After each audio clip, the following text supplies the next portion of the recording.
OK.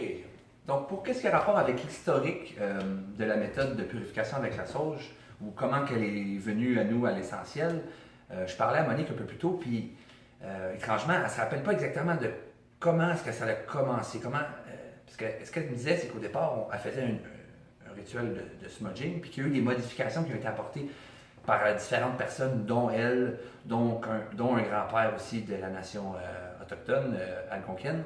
Puis, dans le fond, c'est vraiment au fur et à mesure qu'on testait, qu'on voyait des choses qu'on a décidé de modifier la méthode. Euh, donc, à l'origine, qu'est-ce qu'on faisait? C'est qu'on faisait quelque chose qui ressemble un peu au protocole que je vous ai mentionné, mais on ne faisait pas encore le nettoyage à la toute fin, quand on sortait dehors puis on se smudgeait soi-même. Puis, on avait parlé de ça avec justement le grand-père William Commanda, euh, qui nous avait dit, pas pour nous critiquer, mais qu'il y avait quelque chose qu'on ne faisait pas comme il faut. Puis que vu qu'on était pour rejoindre beaucoup de monde avec notre technique, c'était important qu'on la fasse comme il faut.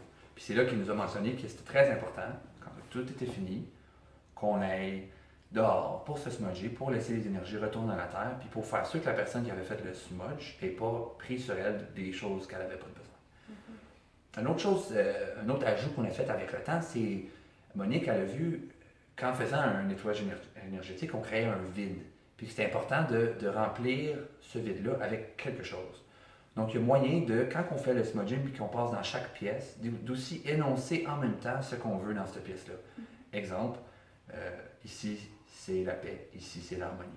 Donc nous, dans le magasin, on va souvent énoncer les intentions de protection, d'abondance, d'harmonie, de paix. C'est en partie ça qui fait ce que vous connaissez comme ambiance dans le magasin.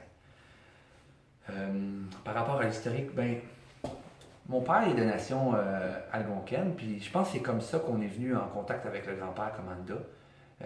Je trouve ça important de mentionner ici que ce sage homme est décédé aujourd'hui.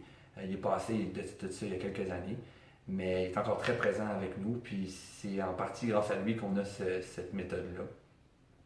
Je voudrais faire aussi une autre parenthèse pour dire que la méthode de smudging que nous on propose, c'est une méthode qui est unique en soi, mais qui n'est vraiment pas la seule, parce que partout dans le monde, toutes les nations autochtones en proposent une différente. Puis même ici au Canada, si tu prends la méthode, exemple, Mohawk, puis la méthode algonquienne, c'est pas la même. Pourtant, les deux fonctionnent aussi bien.